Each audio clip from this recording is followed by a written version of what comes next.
Ce soir, j'ai choisi comme court texte ou comme courte lecture, si le Seigneur veut nous en donner le contexte, de lire dans Matthieu 13, de 24 à 30.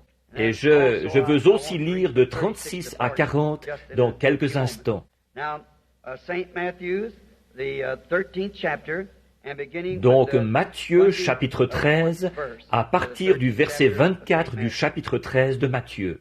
Écoutez attentivement la lecture de la parole. Mes paroles failliront, mais les siennes ne failliront pas.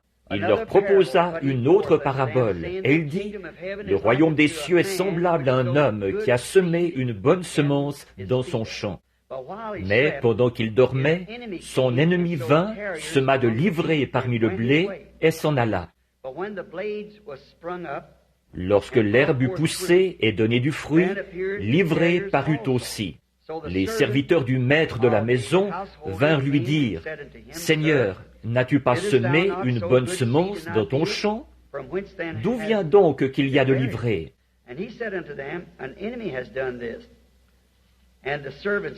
Il leur répondit, « C'est un ennemi qui a fait cela. » Et les serviteurs lui dirent, « Veux-tu que nous allions l'arracher? » Non, dit-il, de peur qu'en arrachant l'ivraie, vous ne déraciniez en même temps le blé.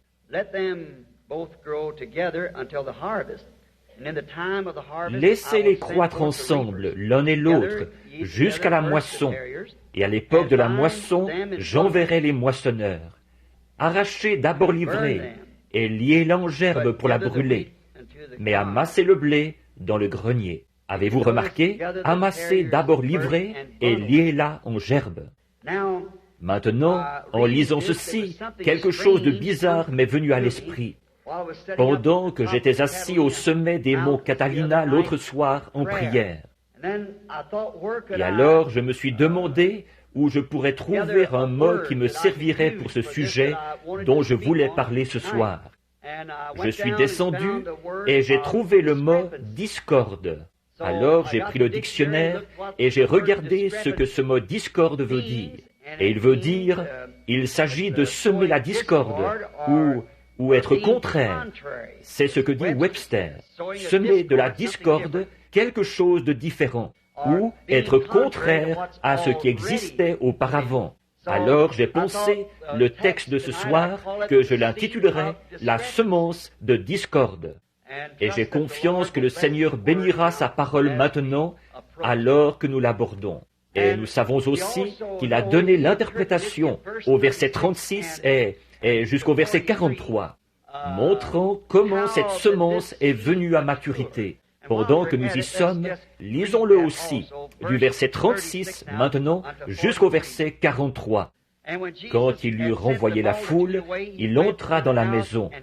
Ses disciples s'approchèrent de lui et dirent, « Explique-nous la parabole de l'ivraie du champ. » Il répondit, « Celui qui sème la bonne semence, c'est le Fils de l'homme. Le champ, c'est le monde.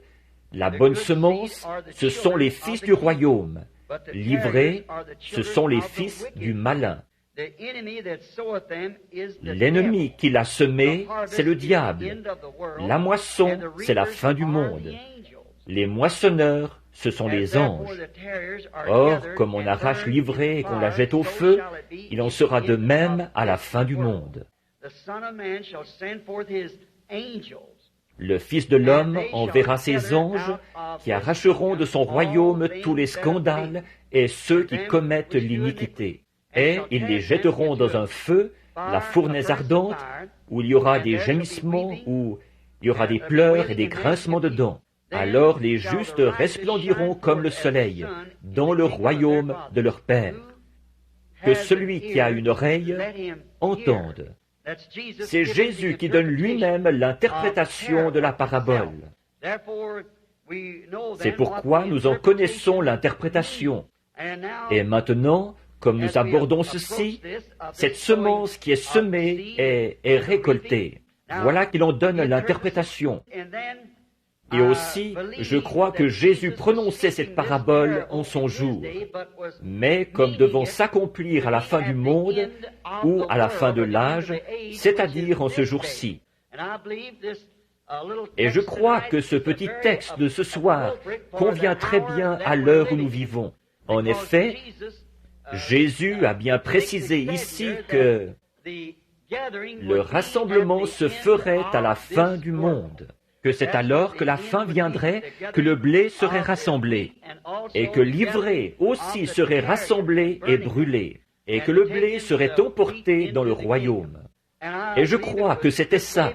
Un autre passage de l'Écriture qui me porte à croire que c'est ça, je l'ai noté ici, c'est Matthieu 24, 24, où il est dit, là, en parlant du siège, de la semence de discorde, Jésus a dit que les deux seraient tellement proches que cela séduirait même les élus si c'était possible.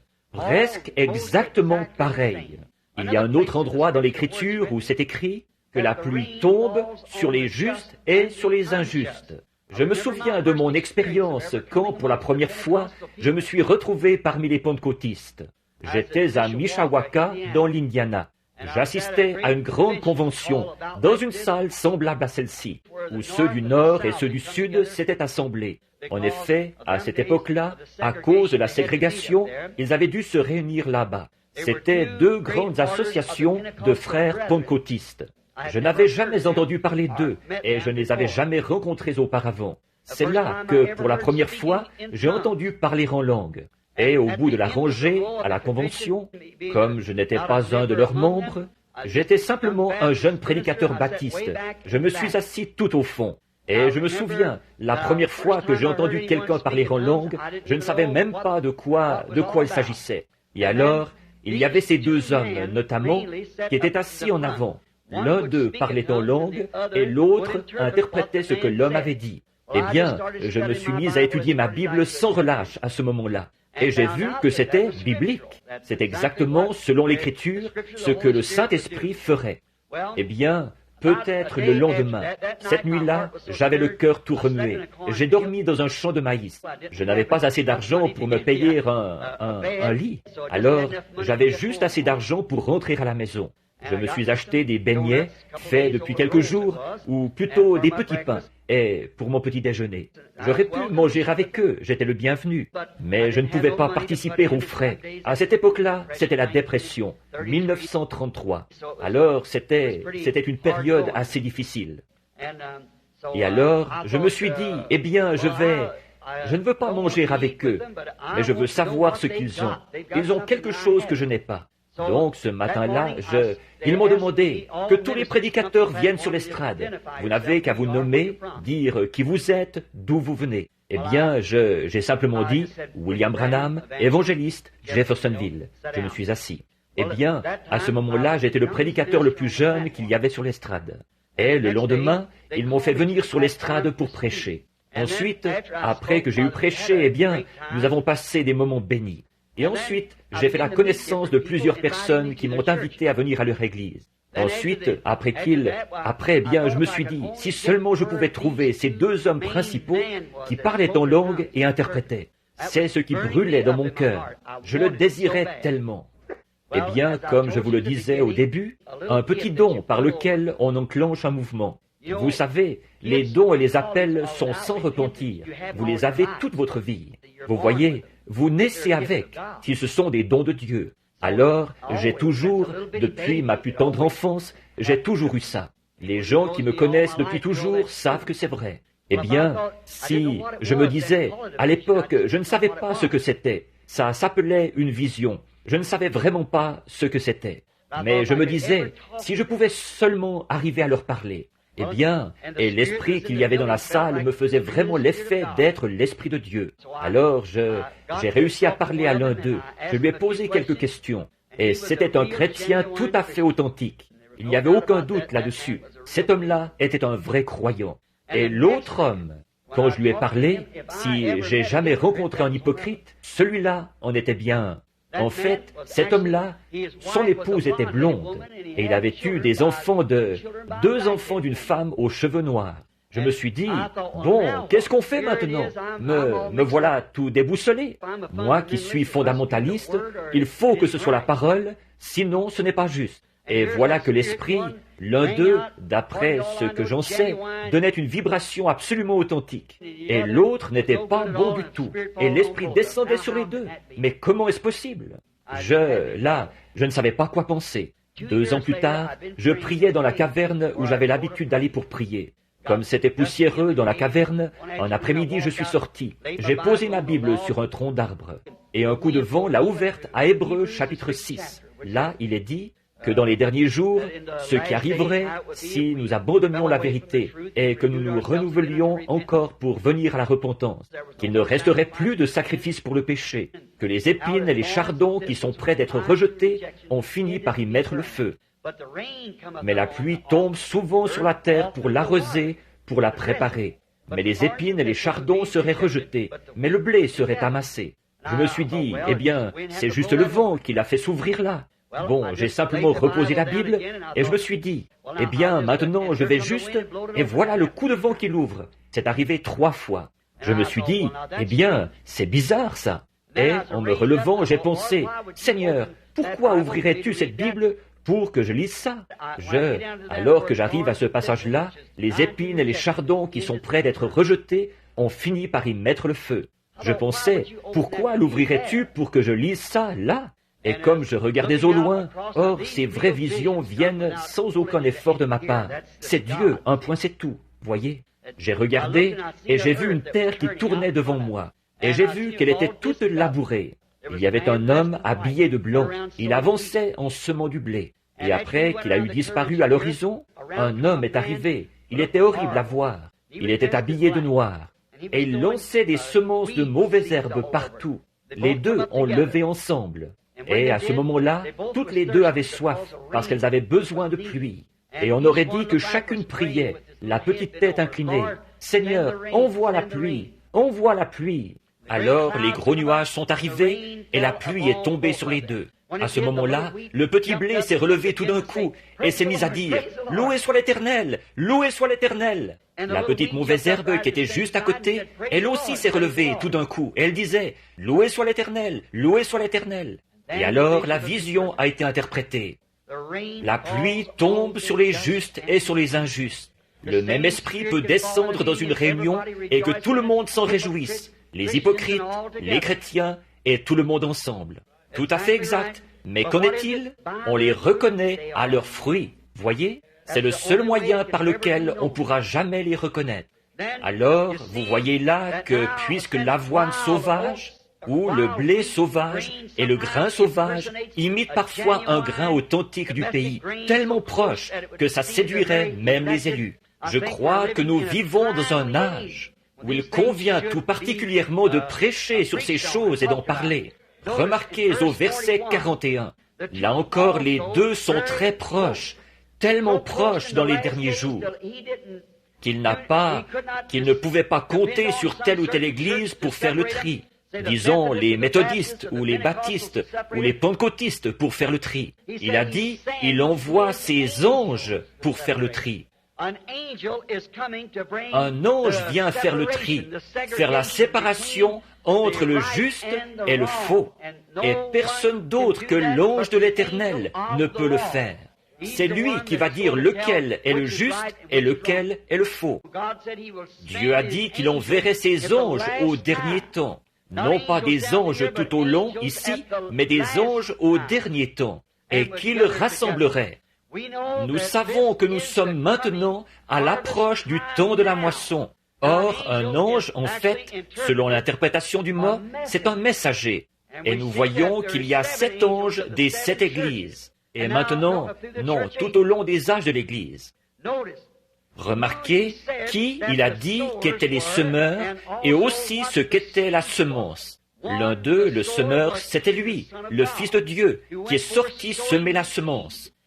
Et un ennemi est venu après lui, qui était le diable, et il a semé la semence de discorde, après que la bonne semence a eu été semée. Maintenant, mes amis, cette chose-là s'est produite dans tous les âges depuis que le monde est monde. Exactement, tout au long, depuis le commencement, c'est toujours la même chose qui s'est produite. Or, il a dit, la semence de Dieu, la parole de Dieu.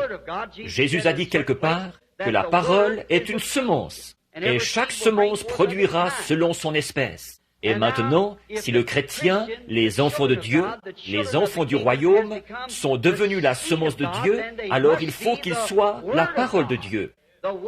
La parole de Dieu manifestée dans l'âge où ils vivent, pour être la semence promise de cet âge-là. Dieu a donné sa parole au commencement, et chaque âge a eu sa semence, son temps, ses promesses. Or, quand Noé est venu, il était la semence de Dieu, la parole de Dieu pour cet âge-là. Quand Moïse est venu, il ne pouvait pas venir avec le message de Noé. Ça n'aurait pas marché, parce que c'était lui, la semence de Dieu, à ce moment-là. Ensuite, quand Christ est venu, il ne pouvait pas venir avec l'âge de Noé ou celui de Moïse. C'était son époque, celle où une vierge devait concevoir et mettre au monde un fils qui allait être le Messie. Or, nous avons vécu l'âge de Luther, l'âge de Wesley, l'âge méthodiste. Tous les âges se sont succédés, et l'âge pentecôtiste. Et chaque âge reçoit une promesse de la parole. Et les gens de cet âge-là, qui manifestent cette parole promise, sont la semence de cet âge. Selon ce que Jésus a dit ici même, ce sont les enfants du royaume. C'est exact. La manifestation du Saint-Esprit qui agit à travers ses enfants, ce sont les semences du royaume pour cet âge-là. Remarquez l'ivrée. C'est lui, l'ennemi, Satan, qui a semé la discorde ou la semence de discorde. C'est lui qui s'est rendu coupable d'avoir fait cette chose horrible.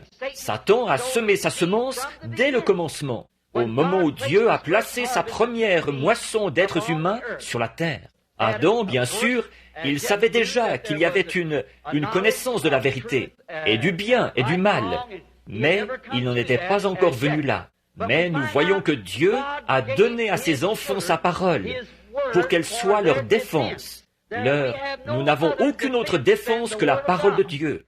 C'est elle notre défense. Il n'y a aucune bombe, aucun abri, aucune retraite, ni Arizona, ni Californie, ni où que ce soit. Nous n'avons qu'une seule défense, et c'est la parole. Et la parole a été faite chair, et elle a habité parmi nous. C'est Jésus-Christ. Il est notre seule défense. En étant en lui, nous sommes en sécurité. Le péché n'est même pas imputé à un véritable croyant. Le saviez-vous? Celui qui est né de Dieu ne commet pas le péché. Il ne peut pas pécher. Voyez, ça ne lui est même pas imputé. Tenez, David a dit, « Heureux l'homme à qui Dieu n'impute pas son péché. » Quand vous êtes en Christ, vous n'avez aucun désir de péché. L'adorateur, étant une fois purifié, n'a plus aucune conscience de son péché. Vous n'en avez pas le désir. Or, aux yeux du monde, vous êtes peut-être un pécheur, mais aux yeux de Dieu, vous n'en êtes pas un, parce que vous êtes en Christ. Comment pouvez-vous être dans un pécheur alors que vous êtes dans celui qui est sans péché? Et que Dieu ne voit que celui en qui vous êtes. Maintenant, ce temps de la moisson, au commencement, quand Dieu a semé sa semence sur la terre et qu'il l'a placée dans le cœur de ses enfants, de sa famille, garder cette parole, c'était leur seule défense. Garder cette parole. Et l'ennemi est entré. Il a enfoncé cette barrière en semant la semence de discorde. Quelque chose de contraire à la parole de Dieu. Si c'était de la discorde au commencement, ça l'est toujours. Tout ce qui ajoutera quoi que ce soit à la parole de Dieu, c'est toujours la semence de discorde. Peu m'importe quelle en est la source, que cela vienne d'une organisation, que ce soit de sources militaires, que cela vienne de puissance politique, tout ce qui est contraire à la parole de Dieu, c'est la semence de discorde. Quand un homme est là à dire qu'il est prédicateur de l'Évangile, et qu'il déclare que les jours des miracles sont passés, ça, c'est la semence de discorde. Quand un homme est là à dire qu'il est ministre, pasteur d'une église quelque part, et qu'il ne croit pas que Jésus-Christ est le même dans les moindres détails, à l'exception du corps physique, le même hier, aujourd'hui et pour toujours, ça, c'est la semence de discorde. Quand il déclare que les miracles et l'âge apostolique, c'est du passé, ça, c'est une semence de discorde. Quand ils disent « la guérison divine, ça n'existe pas », ça, c'est une semence de discorde. Et le monde en est rempli. Ça ne laisse pas de place au blé, ça l'étouffe. Nous constatons que le premier qui a semé la semence de discorde, il a été étiqueté comme étant le diable. Et nous savons que c'est bien ça. Genèse 1. Maintenant, nous voyons ici dans Dans le livre de Matthieu, au chapitre 13, Jésus étiquette encore tout ce qui est en désaccord avec sa parole comme étant du diable. Et, en cette année 1956, tout ce qui sème la discorde, quelque chose de contraire à la parole écrite de Dieu ou qui en donne une interprétation personnelle, c'est la semence de discorde. Dieu n'honorera pas cela. Il ne le peut pas. Ça ne se mélangera pas avec. Certainement pas. C'est comme la semence de moutarde. Elle ne se mélangera avec rien d'autre. Vous ne pouvez pas l'hybrider. Il faut que ce soit l'authentique, la semence de discorde. Maintenant, nous voyons que quand Dieu a semé sa semence dans le jardin d'Éden, nous voyons qu'elle a produit un Abel. Mais quand Satan a semé sa semence de discorde, elle a produit un Caïn. L'une a produit un juste, l'autre a produit un injuste.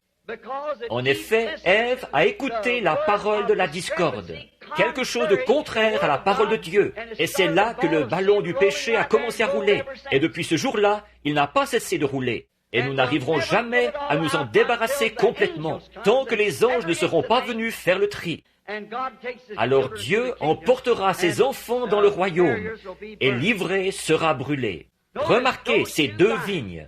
Si seulement nous pouvions passer plus de temps sur ce sujet, mais nous allons seulement voir les grandes lignes, pour pouvoir prier pour les malades sans tarder dans quelques minutes. Remarquez, leurs semences ont poussé ensemble, exactement comme Dieu l'a dit ici aussi au chapitre 13 de notre texte de ce soir dans Matthieu. Laissez-les croître ensemble. Or Caïn est allé dans la terre de Nod. Il s'y est trouvé une épouse et il s'est marié. Abel, lui, il a été tué, et Dieu a suscité Seth pour le remplacer. Et à partir de là, les générations se sont succédées. Le juste et le faux, côte à côte. Maintenant, nous remarquons que chaque fois, au fil du temps, elles se sont rassemblées. Et Dieu a été obligé de... La méchanceté est devenue tellement grande que Dieu a été obligé de détruire. Mais ces deux semences ont fini par produire la semence de discorde et la semence de Dieu.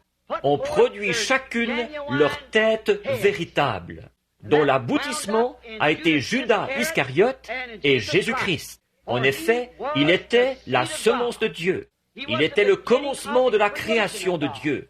Il n'était rien moins que Dieu. Et Judas Iscariote est né le fils de la perdition.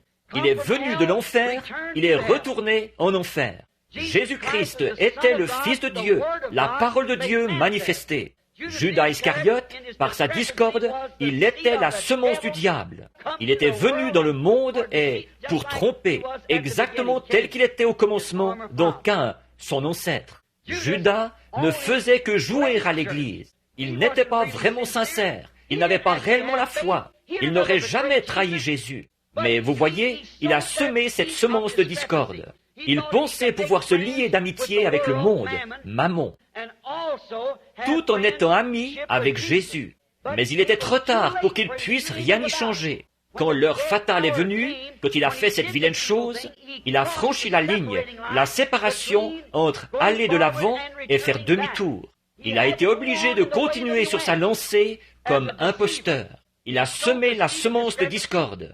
Il a cherché à trouver grâce devant ces grandes organisations de l'époque, les pharisiens et les sadducéens.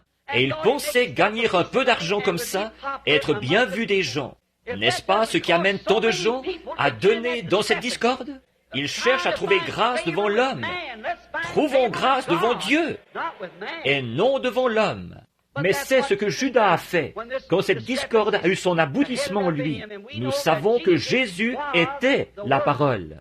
Dans Jean 1, il est dit, « Au commencement était la parole, et la parole était avec Dieu, et la parole était Dieu. Et la parole a été faite chair, et elle a habité ici parmi nous. » Donc la parole est une semence, et donc cette semence a été faite chair, et elle a habité parmi nous. Si Judas était la semence de l'ennemi et de la discorde, elle aussi a été faite chair, et elle a habité parmi nous dans la personne du Judas Iscariote. Il n'a jamais eu la vraie foi. Il avait ce qu'il pensait être de la foi. On peut avoir la foi et aussi avoir une foi artificielle. Et une véritable foi de Dieu croira en Dieu, et Dieu est la parole. Elle n'y ajoutera jamais rien. La Bible nous dit que si nous y ajoutons une seule parole, ou en retranchant une seule parole, notre part sera retranchée du livre de vie. Apocalypse 22, 18, à la fin, au dernier chapitre. Au tout début, dans le premier livre de la Bible, Dieu leur a dit de ne pas en transgresser une seule parole. Il faut garder chaque parole. Ils devaient vivre de cette parole. Jésus, au milieu du livre, il est venu et il a dit que, à son époque, il a dit, l'homme ne vivra pas de pain seulement, mais de toute parole qui sort de la bouche de Dieu. Et au dernier âge, celui de l'Apocalypse, il nous a été annoncé d'avance que quiconque retranchera une seule parole du livre, ou y ajoutera une seule parole, sa part sera retranchée du livre de vie.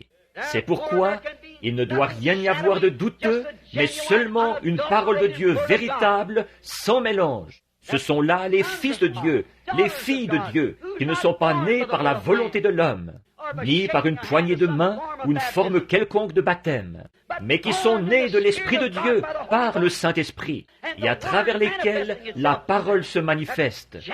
Voilà la véritable semence de Dieu. L'ennemi adhère à l'Église et devient très orthodoxe, dans un credo ou quelque chose comme ça. Mais ce n'est pas... Ça, c'est de la discorde. Tout ce qui manipule cette lignée de vérité authentique qu'est la parole de Dieu. Et comment savoir? Nous disons, eh bien, avez-vous le droit de l'interpréter? Non, monsieur. Aucun homme n'a le droit d'interpréter la parole de Dieu. Il est son propre interprète. Il fait une promesse, ensuite il l'accomplit. C'est ça qui en est l'interprétation. Une fois qu'il a fait la promesse, il l'accomplit. C'est ça qui en est l'interprétation. Tout ce qui est contraire à la parole de Dieu, c'est de la discorde. Absolument. Maintenant, comme je le disais, Judas n'avait pas une vraie foi. Il avait une foi artificielle. Il avait une foi qui faisait qu'il pensait que c'était le Fils de Dieu, mais il ne le savait pas que c'était le Fils de Dieu. Il n'aurait pas fait ça. Et un homme qui accepte de faire des compromis sur la vérité de la parole de Dieu a une foi artificielle. Un véritable serviteur de Dieu s'accrochera à cette parole. L'autre soir, un certain ministre de l'Arizona, d'une école très réputée de la ville ici, est venu me voir et il m'a dit, je voudrais vous corriger sur quelque chose. J'ai dit, au moment qui vous conviendra. J'ai dit, le moment ne pourrait pas mieux convenir, venez donc. Et alors il est venu, il a dit, Monsieur Branham, vous essayez, je crois que vous êtes sincère et honnête, mais vous essayez de présenter au monde une doctrine apostolique. Et il a dit, l'âge apostolique a pris fin avec les apôtres. J'ai dit, la première question que j'aimerais vous poser, mon frère, croyez-vous que chaque parole de Dieu est inspirée? Il a dit, oui, monsieur, certainement que je le crois. J'ai dit, dans ce cas, pourriez-vous, s'il vous plaît, me montrer dans la parole où l'âge apostolique a pris fin? Maintenant, montrez-moi où, et je croirai avec vous. Et j'ai dit, l'écrivain de l'ère apostolique, celui qui avait les clés du royaume. Le jour de la Pentecôte, quand l'âge apostolique a été inauguré, les gens disaient, « Hommes, frères, que pouvons-nous faire pour être sauvés ?» Il a dit, « Repentez-vous chacun de vous, et soyez baptisés au nom de Jésus-Christ pour la rémission de vos péchés, et vous recevrez le don du Saint-Esprit. Car la promesse est pour vous, pour vos enfants, et pour ceux qui sont au loin, en aussi grand nombre que le Seigneur notre Dieu les appellera. » Maintenant, comment la parole pourrait-elle se contredire? L'homme a dit, « Je suis très enrhumé ce soir. » J'ai dit, « Je suis bien de votre avis, voyez. Maintenant, dites-moi, est-ce que Dieu appelle encore?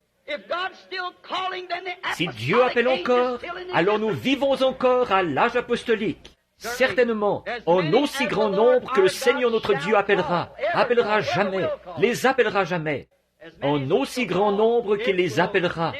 Alors ce sera toujours l'âge apostolique, car Jésus-Christ est le même hier, aujourd'hui et pour toujours.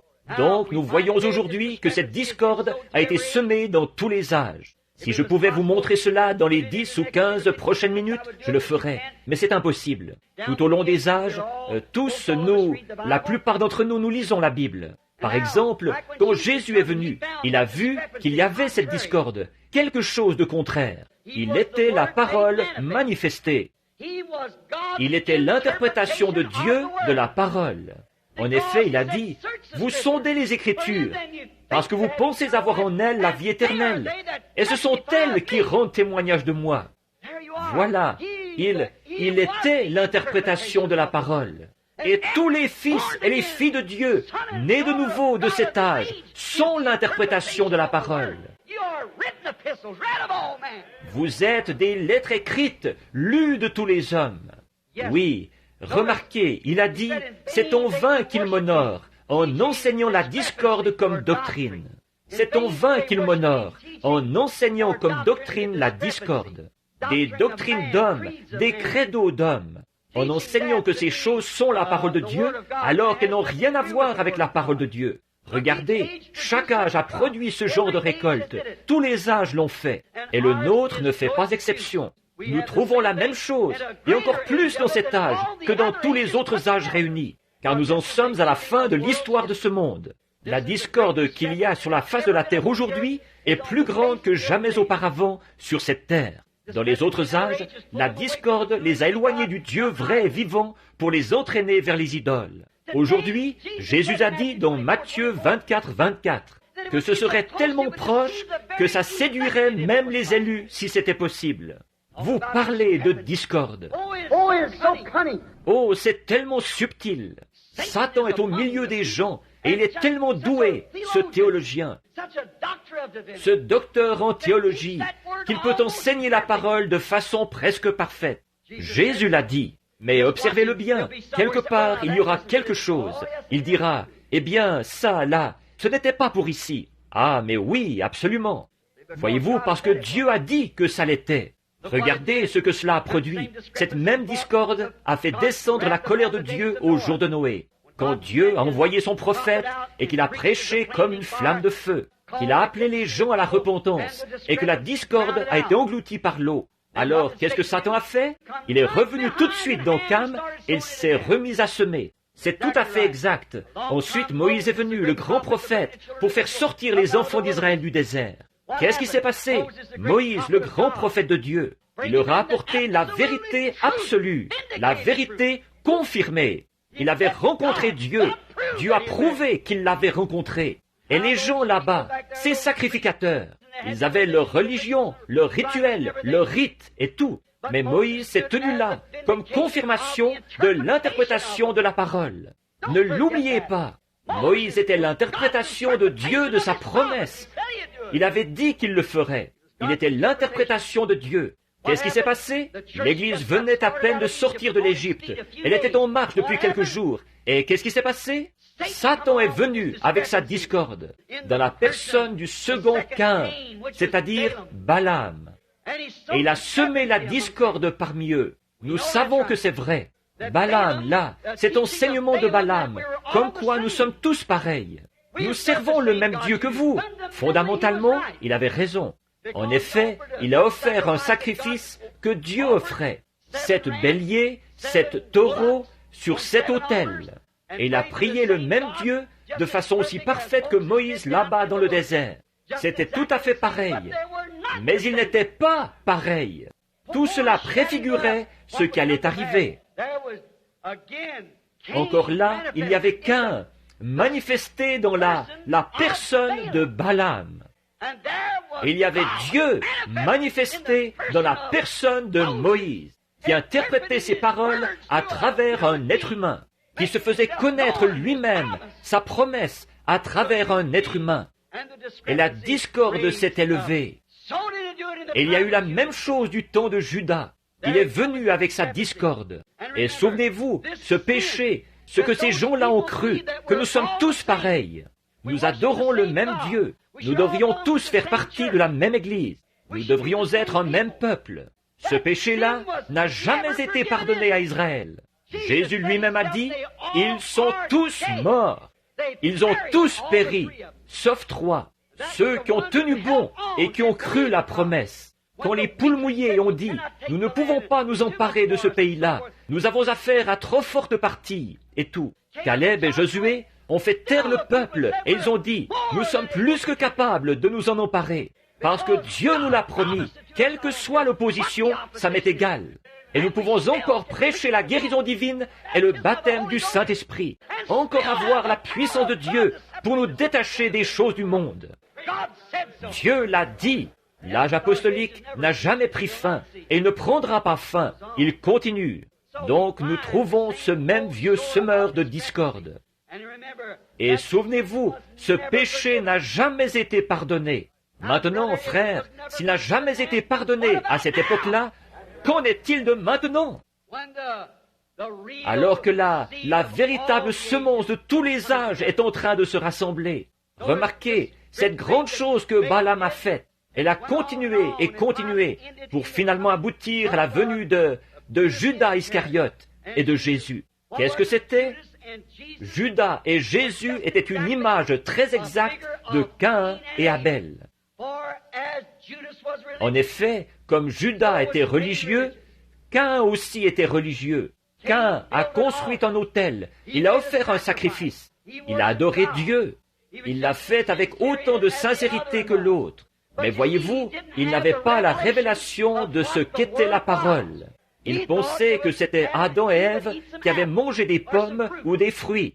Et Caïn, Abel, par révélation, il savait que c'était faux. C'était à cause du sang qu'ils étaient sortis. Alors il a offert un agneau, et Dieu a témoigné de ce que son offrande était juste. C'est là qu'il est devenu jaloux et qu'il a essayé de tuer son frère. Et comme il a tué son frère sur le même autel que celui sur lequel son sacrifice était mort, l'agneau était mort sur l'autel. C'est la même chose pour Judas Iscariote, qui a trahi Jésus-Christ sur l'autel de Dieu. Et il l'a tué, tout comme Caïn avait tué Abel. En effet, Caïn était la semence de discorde. Même chose pour Balaam, le prophète mercenaire, un homme qui aurait dû avoir plus de bon sens. Dieu l'a mis en garde par des signes et des prodiges, même qu'une mule lui a parlé en langues inconnues. Et malgré tout ça, il a continué quand même. Il était né pour être un semeur de discorde. Et si Jésus a prédit que cet âge-ci se terminerait de la plus grande discorde qu'il y ait jamais eu, l'âge de l'église de Laodicée, tiède, qu'il a expulsé de l'église, comment peut-il en être autrement que cela, la discorde? Certainement que c'est ça. Elle se termine dans cet âge-là. Et c'était Caïn et Abel à nouveau au calvaire. Maintenant, remarquez, comme toujours, dès que Jésus est parti, qu'il est allé au ciel, le Saint-Esprit a été renvoyé. C'était là la semence qui donnait la vie à la parole, comme nous le disions hier soir. C'est lui qui vivifie la parole. Vivifier veut dire faire vivre. Le véritable Saint-Esprit ne fait vivre que la parole, ce qu'elle est. Il ne fera pas vivre un credo. Il ne peut pas, parce qu'il n'y a rien du credo en lui. Il est la vie de la parole de Dieu, car il est Dieu. Voyez, et il vivifie ce corps-là. Maintenant, remarquez ce qu'ils ont fait.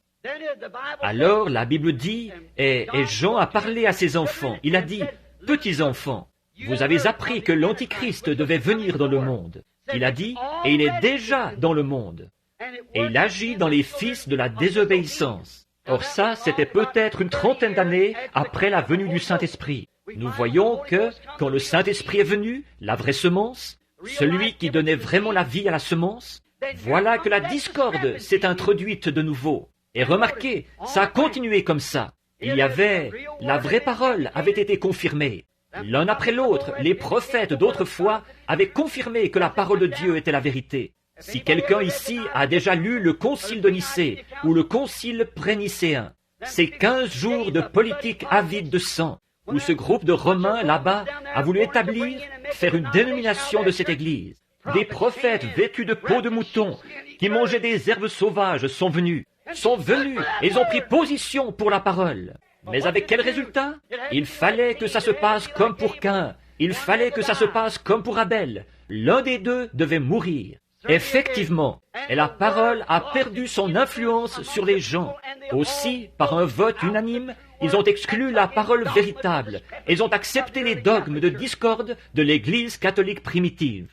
Ils ont ajouté un pape, ils ont ajouté un évêque, ils ont ajouté ceci, cela et autre chose. Ils ont retranché le vrai sens de Pierre et de Marie et de tout le reste. Ils se sont fait des idoles. Et ils ont carrément transformé la soi-disant religion chrétienne en une cérémonie païenne. Qu'est-ce que c'était? La semence de discorde. Et ils ont organisé pour la première fois sur terre une église. Qu'est-ce que c'était? Cette semence de discorde qui avait commencé à semer, quelque chose qui ajoutait, qui retranchait. Qui a déjà entendu parler dans la Bible de ne pas manger de viande le vendredi? Qui a déjà entendu parler dans la Bible de quelque chose comme l'aspersion au lieu du baptême, de l'immersion? Qui a déjà entendu parler de ces choses-là, d'un « Je vous salue Marie » ou quelque chose comme ça? Qui a déjà entendu parler de certaines de ces âneries qu'on retrouve aussi chez les protestants? La poêle ne peut pas se moquer du chaudron. C'est vrai, celui qui est coupable de la plus petite chose est coupable de tout. Voilà. Qui a déjà entendu parler que Dieu ait jamais œuvré dans une organisation? Montrez-moi une seule fois où l'une d'elles s'est formée en organisation et qu'elle soit restée en vie. Elles sont mortes sur le coup et elles ne se sont jamais relevées. Il est temps que quelque chose se produise. Il est temps que Dieu entre en action. Cela a détruit l'influence sur les gens. Il s'est passé la même chose aujourd'hui. Ils détruisent l'influence. Ils disent « Oh, cette bande d'exaltés, ce sont des minus, mais c'est de la discorde. » Retrouvez-vous nez à nez avec la parole et voyez ce qu'il en est. Voyez si Dieu n'interprète pas sa propre parole. De ces pierres, Dieu peut susciter des enfants à Abraham. Amen. La parole avait été parfaitement confirmée par ces premiers chrétiens. Dieu les avait délivrés de tout, et des maladies, et ils avaient des prophètes, et ils parlaient en langue. Ils interprétaient, ils prononçaient des messages qui s'avéraient parfaitement justes chaque fois. Mais malgré toute cette parole confirmée, les gens ont voté son expulsion. Ils ont voté pour une dénomination. C'est la mère de toutes les organisations. Les deux sont maintenant parvenus à pleine maturité. Elles ont recommencé à produire leurs semences. Elle s'était éteinte, mais elle a refleuri au jour de Luther. Comme nous le savons par le message de l'autre matin au petit déjeuner. Elle a refleuri à l'époque de Luther. Mais qu'est-ce qu'ils ont fait? Immédiatement après la mort de ce grand homme, ils ont formé une organisation. Elle a refleuri de nouveau encore au jour de John Wesley. À cette époque, les anglicans, avec toute leur doctrine sur la sécurité éternelle, et tout, ils avaient tellement tout entortillé qu'ils en étaient presque arrivés à l'universalisme. Et qu'est-ce qui s'est passé? Dieu a suscité un homme du nom de John Wesley, et il a fauché tout ça. Et dès qu'il est mort, lui, et Asbury, et les autres, qu'est-ce qui s'est passé? Ils ont formé une organisation, et maintenant on a toutes sortes de méthodistes. Ensuite est venu tel ou tel autre, Alexander Campbell, John Smith, et qui encore? Finalement, les pentecôtistes ont fait surface, ils sont sortis de tout ça. Et alors, qu'est-ce qui s'est passé? Ils couraient bien. Qu'est-ce qui vous a arrêté? Vous êtes retournés tout droit dans la boue même dont vous étiez sortis. Retournés dans les mêmes eaux sales. Vous êtes retournés à la discorde et à former des organisations. Il vous fallait faire des compromis sur la parole. Et chaque fois que Dieu envoyait quelque chose de nouveau, vous ne pouviez pas l'accepter. C'est vrai, la discorde de nouveau. Et remarquez, comme je le disais l'autre jour, la première petite enveloppe qui sort de la racine. Ensuite, il y a les feuilles, et puis l'épi, et puis encore la tige, elle sort. Cette petite enveloppe du blé est presque identique au grain lui-même. Et nous pensions que ça l'était, mais quand on l'ouvre, il n'y a pas de grain dedans du tout. Elle n'est qu'un support pour permettre au grain de pousser. Elle meurt aussi, et la vie en sort complètement pour aller dans le grain. Remarquez, donc, on appelle les églises qui ont semé. Nous voyons qu'aujourd'hui, nos prétendues églises, et même nos églises pentecôtistes, nous sommes sortis, nous n'étions pas satisfaits. Il nous fallait former nos propres groupes. Il y a eu toutes sortes de choses. Il nous fallait avoir ceci, il nous fallait avoir ceci, il nous fallait former un autre groupe. Et quelqu'un s'élevait en disant, il viendra sur un nuage blanc. Un autre disait, non, non, il viendra sur un cheval blanc. Très bien, nous allons former deux groupes. Voyez, qu'est-ce que c'est? C'est semer la discorde. Quand il viendra, que ça se passe n'importe comment. C'est lui qui interprétera sa propre parole quand il viendra. Attendons ce moment-là. Comprenez-le. À parler de ces choses-là, vous ne saisissez même pas le message du jour. Vous regardez toujours en direction de ce que Dieu va faire ou de ce qu'il a déjà fait et vous ne tenez aucun compte de ce qu'il est en train de faire. C'est comme ça qu'on se retrouve avec des éléments discordants. Maintenant, nous remarquons qu'aujourd'hui, nos églises, toutes nos églises ont semé le vent, elles récoltent la tempête. Nous n'avons plus les réunions de prière. Nous n'avons plus les réunions que nous avions. Qu'est-ce qu'il y a? Nous avons levé les barrières sur tout. Regardez, jusqu'à nos églises pentecôtistes qui sont remplies de femmes aux cheveux coupés. Avant, on ne permettait pas ça. De se maquiller, de se vernir les ongles, toutes sortes de choses. Un homme là, avec des espèces de rikis et tout, marié 3 ou 4 fois, et ils sont diacres. Oh, quelle discorde! C'est de la souillure! Comment y arrive-t-il? Dieu n'accepterait pas ça dans son Église. Alors il faut qu'ils aillent dans une organisation pour se le permettre. On a peur d'en parler, parce qu'on se ferait mettre à la porte de l'organisation. Oh Dieu, donne-nous des hommes qui ne soient attachés à rien d'autre qu'à Dieu et à sa parole, qui diront la vérité sur ces choses. Voilà exactement ce qu'il nous faut. Qu'est-ce que nous avons fait? Semer la discorde. Nous avons semé le vent et maintenant nous récoltons la tempête. Remarquez qu'elles sont maintenant en train d'être rassemblées pour être brûlées. Avez-vous remarqué? Jésus a dit, amassez-les d'abord, liez-les en gerbes et ensuite mettez toutes les gerbes sur le même tas et je les brûlerai. Il y a une petite gerbe appelée les méthodistes, les baptistes, les presbytériens, les luthériens. Elles se rassemblent toutes dans le Conseil mondial des églises. Qu'est-ce? Amassez-les d'abord. Alléluia! Avez-vous remarqué? Il rassemble l'ivraie en premier. Il les éloigne du blé. Il les sépare. Rassemblez-les et brûlez-les. Elles doivent toutes être brûlées par les jugements de Dieu pour avoir semé la discorde parmi les gens. Ces choses que, ayant l'apparence de la piété, mais reniant ceux qui ont fait la force, niant la parole, simplement pour soutenir des rites religieux, quelques dogmes que quelqu'un y a injectés, a essayé d'ajouter à la parole de Dieu, ça ne marchera pas. C'est de la discorde. Je m'écris aujourd'hui comme ce grand prophète d'il y a longtemps, Amos, quand il est entré dans cette ville et qu'il a dit, je ne suis ni prophète ni fils de prophète. Mais si le lion rugit, qui ne serait effrayé? Il a dit, quand Dieu parle, qui ne prophétiserait? Il a prédit que le jugement s'abattrait sur cette génération-là. Il a dit, le Dieu même que vous prétendez servir vous détruira. Mettez ceci, ça l'est, sur bande, et souvenez-vous-en, le Dieu même que ces gens-là qui se rassemblent dans cette grande moisson du Conseil mondial des églises, et vous serez obligés d'y entrer. Vous ne pourrez pas rester en dehors. Ou bien vous en sortirez individuellement, ou bien vous y entrerez. Il n'y aura pas de terrain entre les deux. Ce sera la marque de la bête. Personne ne pourra acheter ni vendre que celui qui a la marque, ou qui a la discorde. Alors, restez en dehors de cela. Sortez-en, fuyez-le, tenez-vous-en loin. Le Dieu qu'ils prétendent servir les détruira. Le grand Dieu d'amour, qui, ils disent, eh bien, Jésus a prié que nous soyons tous un. Et il a aussi dit, comment pouvez-vous marcher ensemble? 2 hommes peuvent-ils marcher ensemble s'ils ne sont pas d'accord? Il a dit un, comme lui et le Père sont un. Le Père était la parole et lui, il était la parole manifestée. Il était un avec le Père, parce qu'il était la manifestation de la parole promise de Dieu. Et c'est la même chose aujourd'hui, ou dans n'importe quel jour. Oui, monsieur, le Dieu, il est un. Il veut que nous soyons un. Comment ceci peut-il être un, alors que celui-ci nie la naissance virginale, et que celui-ci nie la guérison divine, et ceci, cela, et qu'ils sont tous dans un méli-mélo pareil. Certains d'entre eux ne croient même pas en Dieu, ne croient pas qu'il était le Fils de Dieu. Ils croient qu'il était le fils de Joseph, appelé le Fils de Dieu. Certainement, le frère jumeau des luthériens, les Zwingli, ils croient ça, qu'il n'était absolument rien d'autre qu'un brave homme. La science chrétienne déclare qu'il était un prophète, rien qu'un homme comme les autres, qu'il n'était pas divin. Voyons, s'il n'était pas divin, c'est le plus grand imposteur que la terre ait jamais porté. Il était Dieu ou il n'était rien. Il était divin. Il était la divinité elle-même, faite chair parmi nous, dans la personne du Fils de Dieu. Certainement, voilà ce qu'il était. Maintenant, nous voyons que la discorde est entrée. Nous savons qu'elle est là. Personne ne peut le nier. Oh là là, remarquez bien, il détruira ce groupe qui prétend servir Dieu.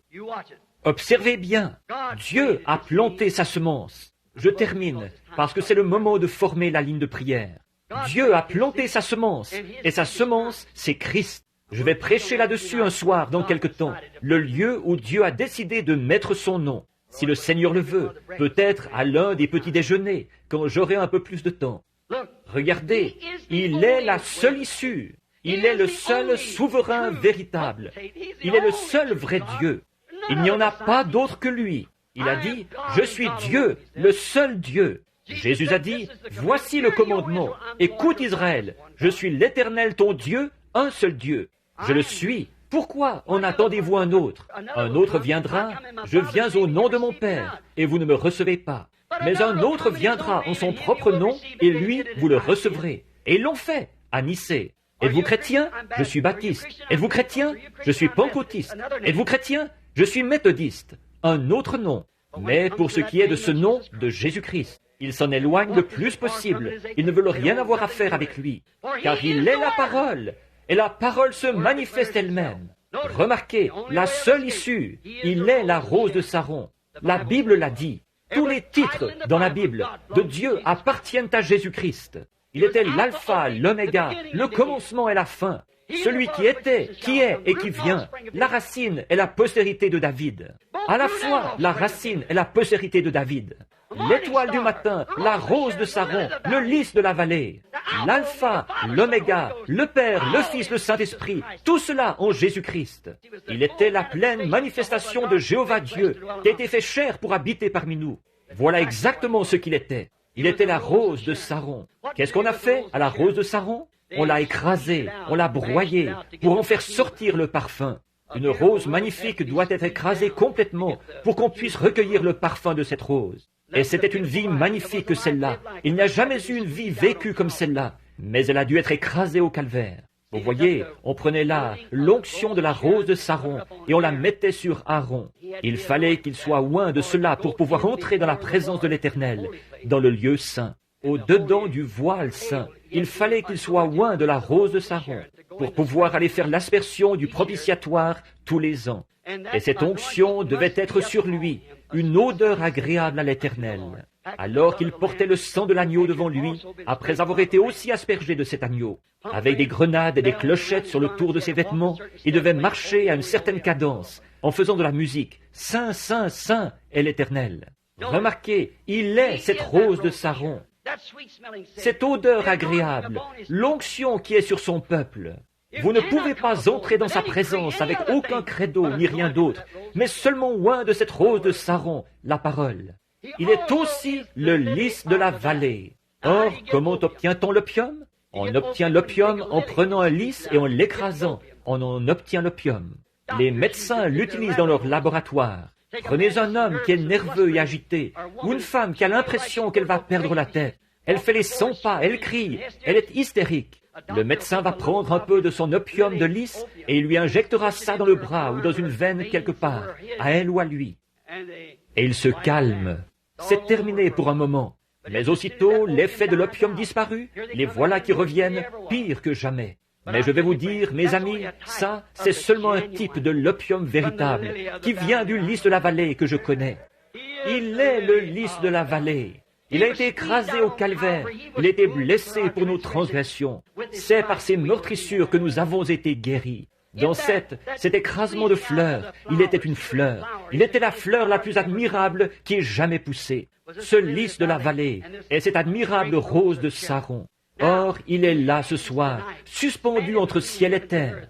C'est ce que je crois, ou plutôt à ce moment-là, il l'a été, pour ôter le péché du monde et pour ramener la guérison au monde. Et la Bible dit qu'il est le même hier, aujourd'hui et pour toujours. Mon ami, quand Dieu a dit à Moïse dans le désert, et c'était un type qui le représentait lui, d'élever un serpent d'airain. L'airain représente le péché jugé. Le serpent d'airain représente le péché déjà jugé. Et l'airain, c'est le jugement divin. Par exemple, l'autel d'airain où on déposait les sacrifices. Il y a aussi Élie qui a levé les yeux et qui a dit que les cieux étaient comme de l'airain. Le jugement divin sur une nation incrédule qui s'était éloignée de Dieu. L'airain représente le jugement divin.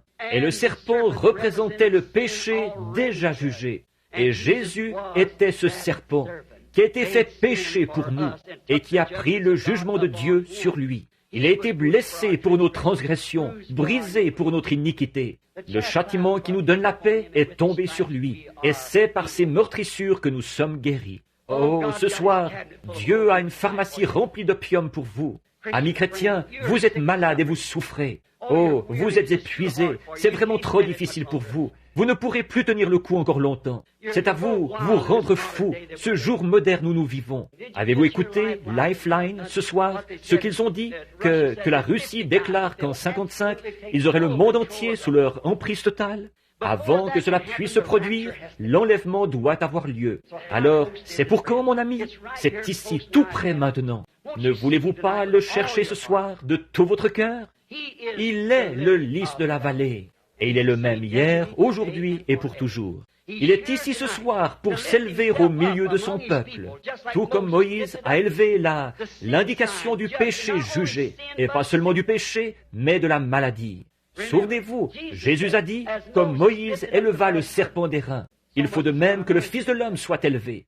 Dans quel but Moïse l'a-t-il élevé? Pour le péché, l'incrédulité et pour la maladie. Jésus aussi a été élevé pour le péché, la maladie et l'incrédulité. Lui, c'était la même chose.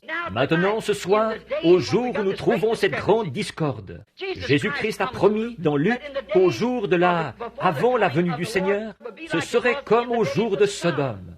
Qu'alors le Fils de l'homme se révélerait, comme le Fils de l'homme s'est révélé à Abraham là-bas, Elohim. Dieu fait chair parmi les gens. Il est resté là-bas avec Abraham et lui a montré, lui a dit ce que Sarah pensait, assise derrière lui dans la tente, alors qu'il ne l'avait jamais vue. Il lui a dit ce qu'elle... Et il l'a appelé par son nom, Sarah. Abraham, non pas son nom Abraham qu'il avait au départ, mais Abraham. Non pas Sarai, S-A-R-A-I, mais S-A-R-A. Où est Sarah, ta femme? Il a dit, elle est dans la tente derrière toi. Il a dit, je te visiterai à la période de la vie. Et elle a ri. Il a dit, pourquoi a-t-elle ri? Or, Jésus a dit que, juste avant que cette grande discorde soit rassemblée et brûlée, le Fils de l'homme se révélerait de la même manière qu'il l'avait fait à l'époque. Et ça, qu'est-ce que c'est? C'est d'élever de nouveau devant vous que Jésus-Christ est le même hier, aujourd'hui et pour toujours. Le croyez-vous? Alors, courbons la tête pour prier. Dieu bien-aimé, nous t'aimons. Ta parole est une nourriture tellement substantielle pour nous, Seigneur. Nous l'aimons tant. Nous vivons par elle, Seigneur. Il semble que nous n'avons jamais assez.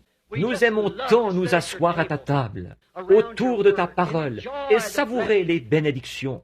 Seigneur, quand nous nous réunissions comme ceci, des frères et des sœurs, qui ont été rachetés par le sang, par le Fils de Dieu, qui ont été acquis par ton sang. Et nous sommes venus ici ce soir, Seigneur. Nous avons consacré ces soirées à la prière pour les malades. Et selon les Écritures, tu as dit que c'est par les meurtrissures que nous avons été guéris. Il n'est donc pas nécessaire de prier, mais seulement de confesser nos péchés.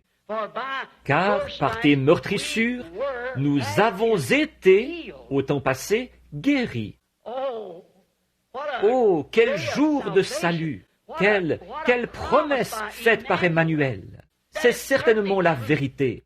Tu as dit, un peu de temps, et le monde ne me verra plus. Mais vous me verrez, car le pronom personnel, je serai avec vous, et même en vous, jusqu'à la fin du monde. Et à la fin du temps, à la grande consommation, tu as dit que, juste avant cela, ce serait exactement comme avant que le feu tombe sur Sodome et consume le monde des nations.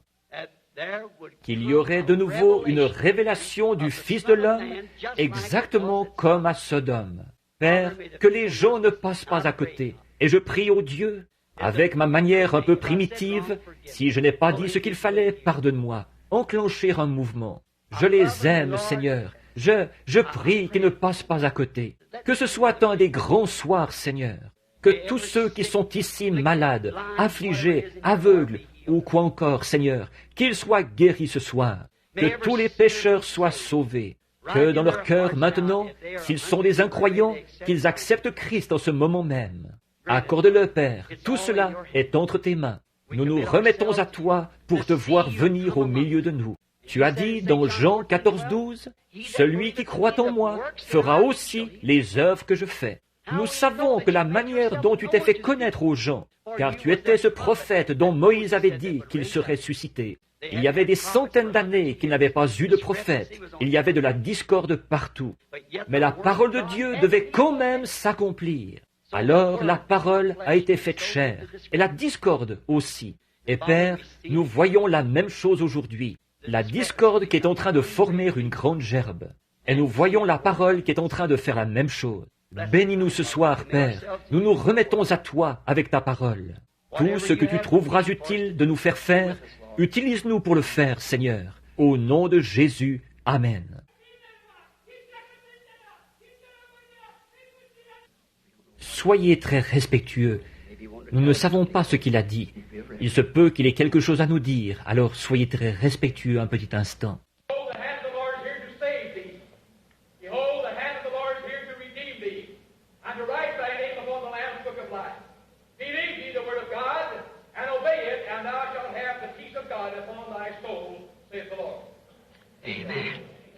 Amen. Avez-vous déjà lu l'Écriture où il est raconté que l'ennemi allait venir? Ils étaient tous rassemblés et l'ennemi était en très grand nombre. Et l'Esprit de Dieu est descendu sur un homme et lui a dit, celui-ci a prophétisé, il a dit où aller pour tendre une embuscade. Et ils ont détruit leur ennemi. Et le voilà qui vient de nouveau. Voilà l'endroit où détruire votre ennemi. Voyez-vous, prenez la main de Dieu. La main de Dieu, c'est Christ, bien sûr, la parole. Alors, prenez-la dans votre cœur ce soir, pendant que nous formons la ligne de prière. Je crois que Billy a encore distribué des cartes de prière aujourd'hui. B, les B. Prenons B, 85. Hier soir, nous en avons pris 15 hier soir. D'habitude, nous essayons d'en appeler une quinzaine par soir. Alors, tenez vos cartes, on va s'en occuper là. Essayons d'en appeler une quinzaine. 85. B comme Branham, vous savez. B de 85 à 100. Et nous, voyons voir, qui a B 85? Levez la main. Tu es sûr? Oh, au fond, très bien. 85. Avancez-vous ici. Maintenant, mon fils, au cas où il y aurait des nouveaux venus ici qui ne savent pas comment on procède. Mon fils vient ici ou quelqu'un. S'il ne peut pas venir, c'est frère Borders ou quelqu'un d'autre. Un homme qui vient et il prend les cartes, 100 cartes. Et là, devant les gens, il les mélange. Donc, quand il vous donne une carte, il ne peut pas vous dire si vous allez venir ici sur l'estrade. Il ne le sait pas. Et moi non plus, je ne le sais pas. J'arrive le soir et j'en appelle simplement une dizaine ou une quinzaine, quelque chose comme ça, de ces cartes. Ce qui n'a absolument rien à voir avec votre guérison. Vous pouvez très bien rester assis là. Regardez hier soir. Combien étaient ici hier soir? Levez la main. De voir les gens qui ont été guéris partout, tout au long de la réunion. Donc, on a appelé 85, 86, 87, 88, 89, 90. Que ceux-là s'avancent tout de suite. B, 85, 86, 87, 88, 89, 90. Avec ça, on en aurait sûrement que il nous faut, si quelqu'un, en voici un autre, oui, avec ça le compte y est. 90, de 90 à 100 maintenant. 90, 91, 92, 93, 94, 95, 96, 97, 98, 19. Si vous ne pouvez pas vous déplacer, si vous êtes... Je vois que nous avons quelques fauteuils roulants. 3 ici. Je crois que j'en vois 4. Si vous avez une carte de prière et qu'on appelle votre numéro et que vous ne pouvez pas vous déplacer, levez simplement la main. Nous allons pousser votre fauteuil roulant jusqu'ici. Et si vous n'avez pas de carte de prière, restez simplement assis là et priez. Dites, Seigneur Jésus, que ce soit mon tour ce soir. Combien ici n'ont pas de carte de prière? Levez la main. Oh là là, bien. Alors, disons simplement ceci. J'espère que ça n'a pas l'air sacrilège. Mais une fois, il y avait une petite femme qui n'avait pas de carte de prière, disons. Elle s'est frayée un chemin à travers la foule. Elle disait, maintenant écoutez bien. Si je peux toucher les vêtements de cet homme, je serai guéri. Combien connaissent cette histoire? Très bien. Et qu'est-ce qu'elle a fait? Elle l'a touchée et elle est allée s'asseoir. Et Jésus s'est retourné, il savait où elle était. Pas vrai? Il savait quel était son problème. Pas vrai? Il savait quel était son problème. Alors il lui a dit quel était son problème. Et elle a senti dans son corps que la perte de sang s'était arrêtée. À cause de quoi? Elle l'avait touché. Maintenant, combien de chrétiens ici, ce soir, savent, selon Hébreux, l'Épître aux Hébreux, que Jésus, en ce moment même, est un souverain sacrificateur. Le souverain sacrificateur qui peut compatir à notre faiblesse. L'est-il? Très bien. S'il est le même souverain sacrificateur, s'il a la même fonction, souverain sacrificateur, dans ce cas, comment agirait-il? Il agirait exactement de la même manière qu'à l'époque. Le croyez-vous? Il agirait exactement de la même manière qu'à l'époque. Si vous pouvez le croire. Très bien. Combien le croient? Levez la main. Dites, je le crois réellement. Très bien. Avant qu'il forme la ligne de prière, faisons une ligne de prière dans l'auditoire. Je sais qu'il est ici. Je sens sa présence. Et je sais qu'il est ici. Venez. La ligne de prière est prête. Je me proposais d'en appeler dans l'auditoire. Vous n'avez qu'à prier. Regardez par ici et priez. Croyez simplement.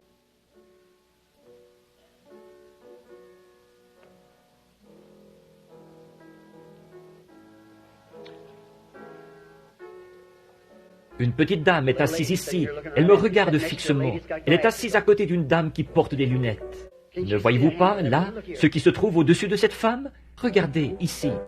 Voyez, elle souffre du cœur. Vous croyez que Dieu va vous guérir? Si oui, levez la main.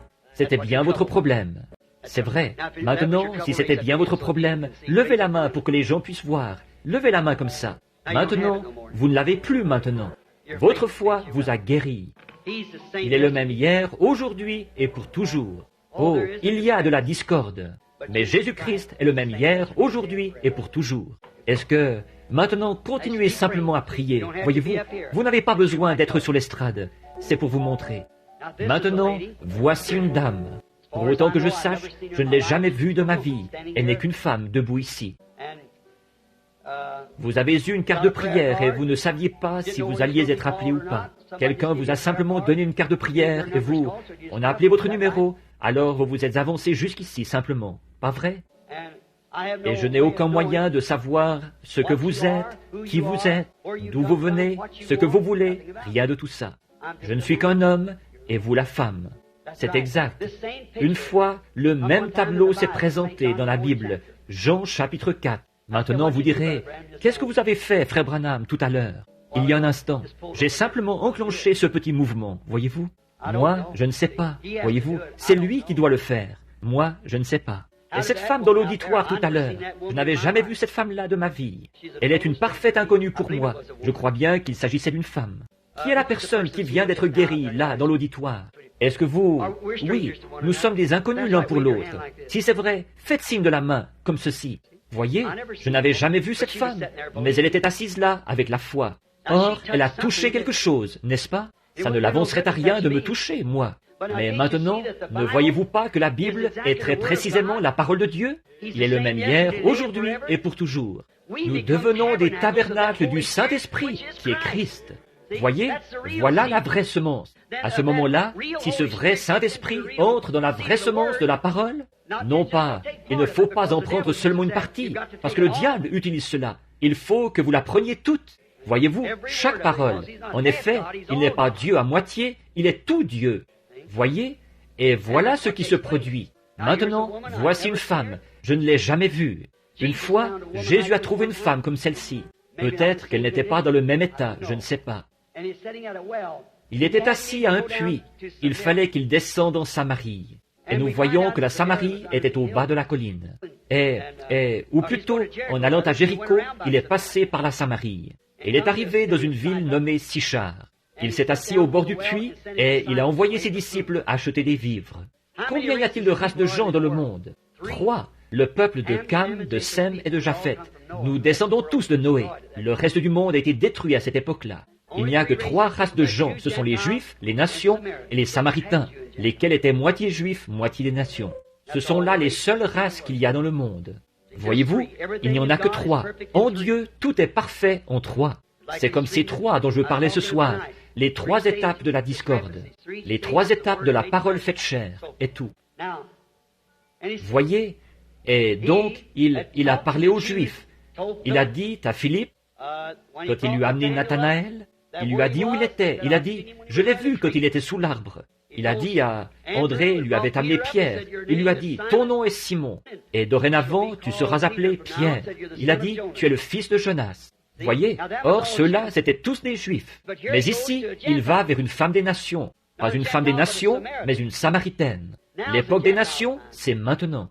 Il n'a jamais opéré cela, pas une seule fois, pour ceux des nations. Sondez les Écritures, jamais. Mais il a promis dans Luc 22 qu'il le ferait juste avant la venue.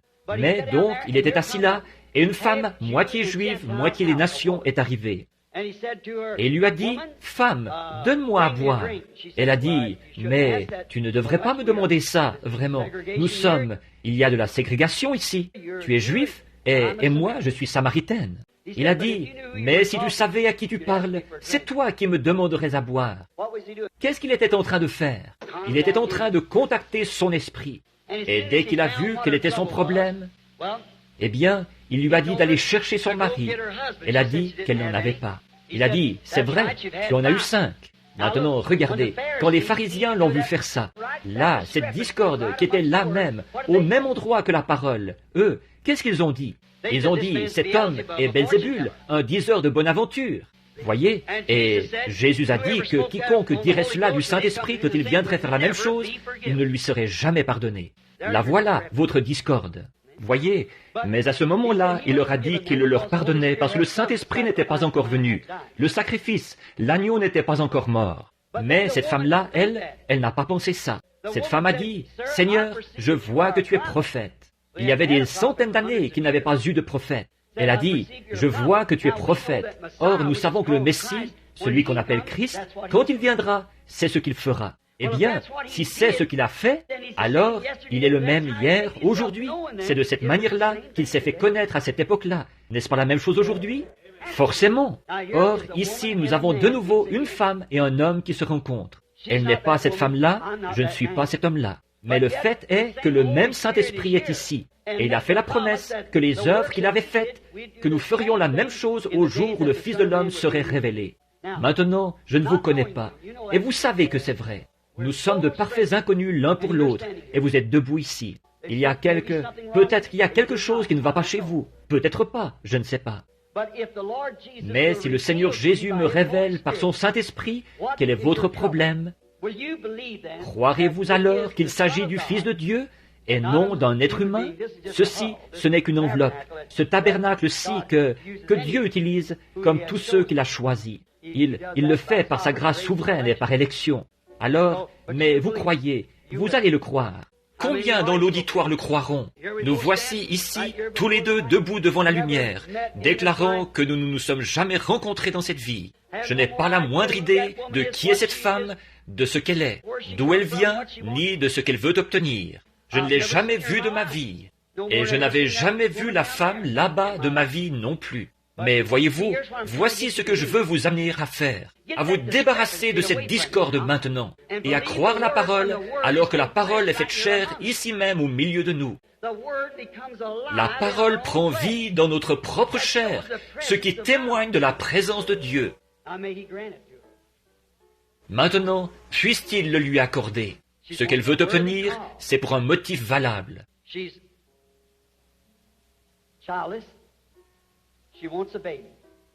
Elle n'a pas d'enfant, elle veut un bébé. Elle a une quarantaine d'années. Ce n'est certainement pas chose impossible. Il y a, assises en plein dans l'auditoire en ce moment, des femmes qui avaient été stériles toute leur vie et qui sont venues sur l'estrade comme ceci, et le Seigneur leur a accordé des enfants. Que quelques-unes d'entre vous qui le savent lèvent la main dans l'auditoire. Voyez, l'autre jour j'ai pris une ravissante petite fille dans mes bras, dimanche quand je suis parti d'ici. Dimanche après-midi, sa mère était stérile. Le Seigneur a parlé. Et la petite fille, un amour de petit être. Est-ce qu'elle est ici? Où est-elle? Oui, la voici, juste ici, assise juste ici. La mère est assise là. Voici la petite fille elle-même. Vous la voyez? Elle a été une parole prononcée par Dieu. Maintenant, croirez-vous en lui de tout votre cœur? Croyez-vous que cette bénédiction que vous avez, que vous ressentez en vous maintenant, c'est Dieu qui a répondu? Si Dieu me disait quel est votre nom, pour que vous puissiez donner un nom bébé, croiriez-vous? Alors, Madame Thompson, vous pouvez rentrer chez vous et avoir votre bébé, si vous le croyez de tout votre cœur. Croyez-vous de tout votre cœur? Ayez seulement la foi, ne doutez pas, croyez Dieu, simplement. Dieu est Dieu. Bonsoir, monsieur. Je pense que nous sommes aussi des inconnus l'un pour l'autre. La première fois de ma vie que je vous ai vu, à ma connaissance, c'est quand vous vous êtes avancé ici, et j'ai pensé que vous étiez l'oncle de frère Shakarian, ou Mashagian, frère Mashagian, le chanteur, quand vous êtes passé.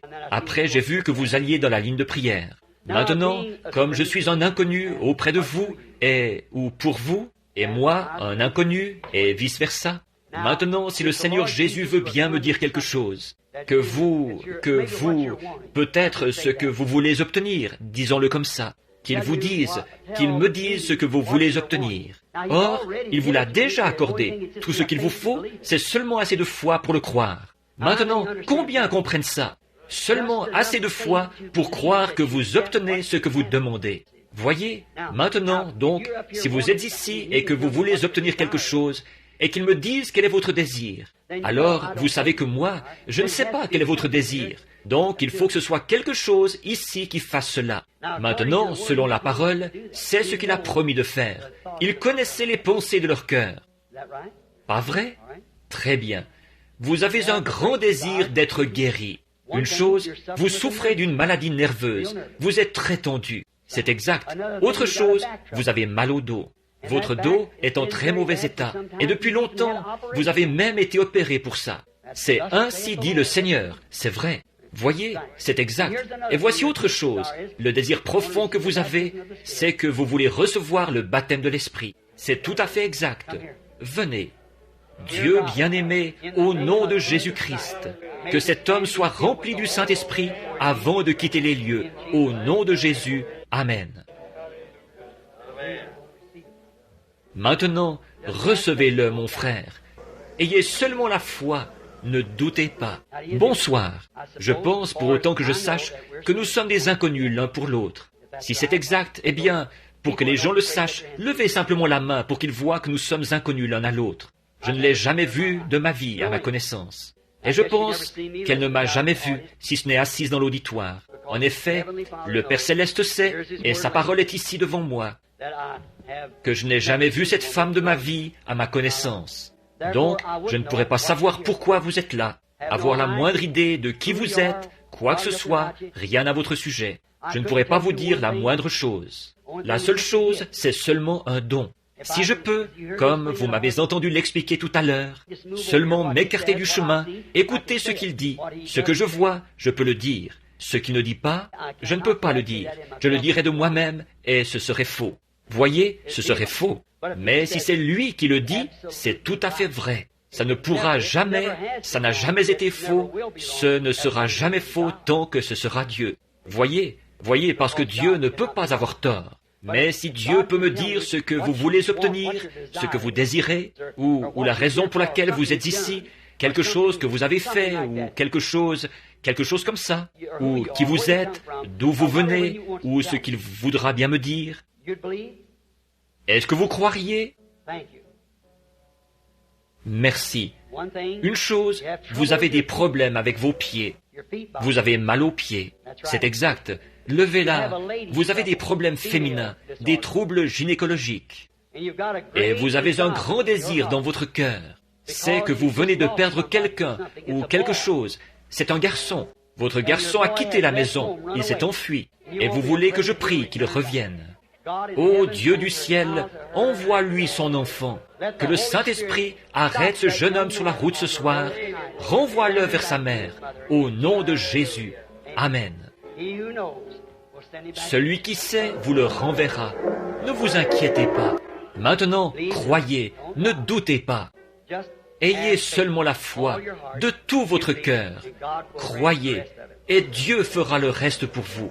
Maintenant, seulement ces 3 ou 4 discernements, ou ce qu'il y a eu, voyez. J'en arrive au point où je ne vois plus rien devant moi. Je ne peux pas l'expliquer. Il n'y a pas moyen de l'expliquer. Vous dites, vous voulez dire que seulement ça, vous vous en ressentez plus que d'avoir prêché pendant ces 45 minutes ou plus, vous pensez? Oui, monsieur. Même si c'était 3 heures, je ne m'en ressentirais pas autant. Une femme a touché le vêtement de notre Seigneur Jésus, et ces jours-là ne me touchent pas. Eh bien, cette femme ici, regardez, elle pourrait... Posez vos mains sur moi, voyez. Elle pourrait me toucher partout, ça ne ferait rien du tout. Je ne suis qu'un homme. mais c'est lui qu'elle doit toucher. Et moi, par un don, juste de m'écarter, que tout mon moi s'en aille, et je dis simplement ce que je vois. Voyez, et c'est tout. Voyez-vous, de me toucher moi, ça ne compte pas du tout. Mais c'est Jésus qu'elle touche à travers moi. De la même façon, cette femme-là avait touché Dieu à travers Jésus. Alors qu'il ne savait pas ce qu'elle avait, elle a simplement touché son vêtement et elle est allée s'asseoir. Et il a dit, qui m'a touché? Les apôtres ont dit, voyons, tout le monde te touche, pourquoi dis-tu ça? Il a dit, mais j'ai connu que de la vertu était sortie de moi. Or, savez-vous ce que c'est que de la vertu? De la force. Ses forces ont faibli quand une seule femme l'a touché. Et il était le Fils de Dieu. Qu'en est-il de moi, un pécheur, sauvé par sa grâce? Savez-vous pourquoi c'est plus? Parce qu'il a dit, vous ferez aussi les choses que je fais, et vous en ferez plus parce que je m'en vais à mon Père. Il est dit, de plus grandes, là, mais l'interprétation exacte du grec c'est, vous en ferez plus. Donc, cette dame, je ne la connais pas. Je ne sais rien à son sujet. Elle est une parfaite inconnue pour moi, tout autant que les autres personnes l'étaient. Nous sommes inconnus l'un à l'autre. Simplement pour que les gens puissent savoir, si vous voulez bien lever la main pour dire que nous sommes inconnus l'un à l'autre. Maintenant, le Fils de Dieu, si, à un moment donné, il a rencontré une femme, une petite scène semblable à ceci, près d'un puits, qui lui a parlé un petit instant et qu'il a su quel était son problème. Et il lui a dit quel était son problème. Et alors, c'est comme ça qu'elle a su que c'était là le Messie. Maintenant vous m'avez touché, je vous ai touché, et il ne s'est rien passé. Mais si ma foi, par un don, et votre foi, en y croyant, peuvent le toucher, lui, et qu'il puisse parler à travers nous, vous parler à travers moi, alors vous saurez qu'il est ici, comme il l'était à ce puits de Sichar. Voyez, il est le même hier, aujourd'hui et pour toujours. Vous le croyez? Vous avez tant de problèmes, tant d'afflictions, de complications.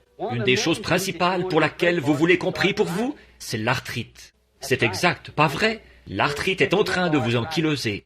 Quand vous vous voyez lever le bras, et effectivement, vous vous êtes avancé assez lentement, si je me souviens bien. Peut-être qu'en attendant un petit instant, peut-être que quelque chose d'autre pourra être dit.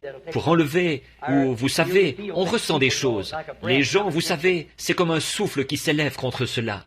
Ils disent, voyons, il a deviné ça, ou vous savez, quelque chose comme ça. Mais vous semblez être quelqu'un de bien. Parlez-moi simplement un petit instant. Restons là un petit peu, parce que j'ai vraiment l'impression qu'il y a autre chose dans votre cœur que vous voulez recevoir de Dieu. Or, je ne peux pas exaucer votre prière, mais lui, il pourrait, parce que, si vous le croyez, elle est déjà exaucée. Mais si vous voulez seulement le croire, pour vous amener à croire. Maintenant, je vais vous dire, il s'agit d'un être cher qui n'est pas ici. C'est un frère. Et ce frère n'est même pas dans cette région-ci. Il est dans une région arrosée, comme où il y a beaucoup de lacs. Je dirais quelque part comme dans le Michigan. Oui, le Michigan, c'est ça. Et il souffre d'une maladie mortelle. C'est une maladie incurable des reins dont il souffre. C'est bien ça, n'est-ce pas? C'est ainsi dit le Seigneur. Maintenant, ce mouchoir que vous avez dans votre main, que vous avez levé vers Dieu, envoyez-le à votre frère et dites-lui de ne pas douter, mais de croire. Et avec ça, il sera guéri. Là, si vous le croyez, vous croyez de tout votre cœur? Voyez, alors si vous croyez, il n'y a qu'une chose à faire. C'est de l'accepter, absolument. Pas vrai? Maintenant, vous dites, il les regarde là, ces gens. C'est ça qu'il fait, il les regarde. On voit tellement de ça.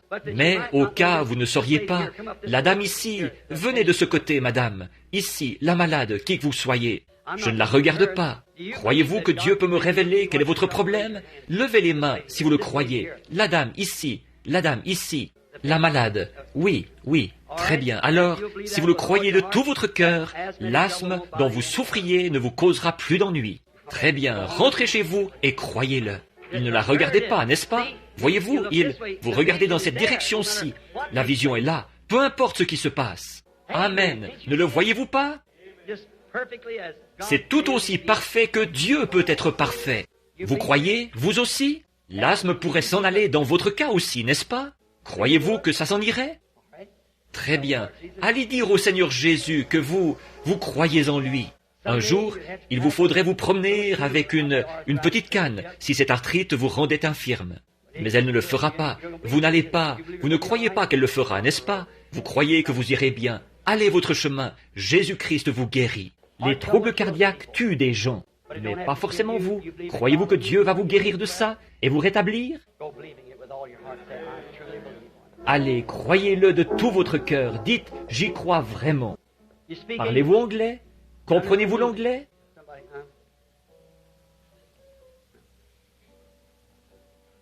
Que quelqu'un vienne. Oui, très bien. Est-ce que vous voulez lui répéter ce que je vais lui dire? Dites-lui que si elle croit, ses problèmes d'estomac vont s'en aller. Elle va le croire.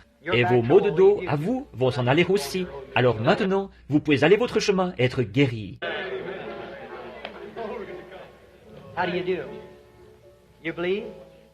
Bonsoir. Vous croyez? L'homme qui est assis là-bas, qui a des maux de dos, qui m'a regardé quand j'ai dit ça, lui aussi il peut être guéri. Si vous le croyez, monsieur. Très bien, monsieur. La dame qui est assise juste à côté de vous, là, vous avez des maux de cou, n'est-ce pas, madame? Croyez-vous que Dieu va vous guérir? Si vous voulez imposer les mains au petit garçon pour ses genoux, il sera guéri, lui aussi. Le croyez-vous? Vous aviez des problèmes gynécologiques, des problèmes féminins. Vous n'en avez plus maintenant. Votre foi vous a guéri et vous a rétabli. Croyez-vous que Jésus-Christ est le même hier, aujourd'hui et pour toujours? Alors, imposons-nous les mains les uns aux autres et prions cette prière de la foi. Chacun de nous, prions la prière de la foi. Dieu bien-aimé, pendant que nous sommes couverts de ta présence divine, en te voyant te mouvoir dans l'auditoire, guérir les malades partout, tu es Dieu. Je te prie de guérir l'auditoire tout entier, que le souffle de Dieu descende fraîchement dans leur cœur. Fais-leur savoir que le temps tire à sa fin. Il ne nous reste plus qu'un peu de temps ici. Ensuite, nous serons avec celui que nous aimons, et que sa présence apporte maintenant la guérison à tous. Nous condamnons Satan. Nous condamnons toutes ses actions. Au nom de Jésus-Christ, Satan sort des gens. Tous ceux qui vont le croire maintenant et accepter leur guérison, levez-vous. Dites, je me lève maintenant pour accepter ma guérison. J'y crois. Quel que soit votre état, si vous le croyez vraiment, levez-vous. Maintenant, levez les mains et dites, merci Seigneur Jésus de m'avoir guéri. Que Dieu soit avec vous.